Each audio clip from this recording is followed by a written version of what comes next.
chidu karbi telan han society to maphan akiro paper pick lo nil thangna kil dera bang phan sita mi aporna mi pipana pot pini niligilun pon chalun ke karbialun kang honang peni pu tang te alun le arjupon phirlo ne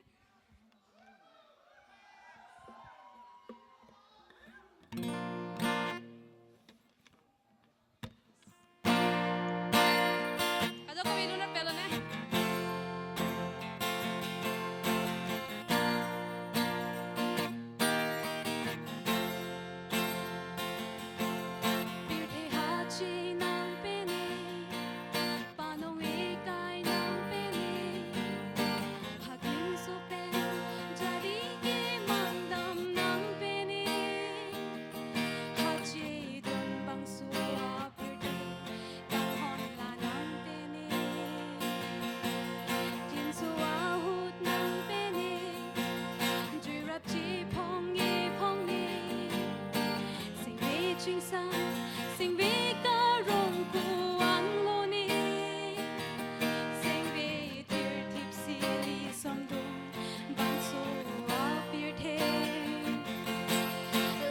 chi pi nang pene chum pi nang so pi the chiren vek nang po si mi chi pi nang pene kang ho nang pene kang ho nang pene lam cha chi pi nang pene oh vi alam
the next bang Hindi silon padik po Hindi alun.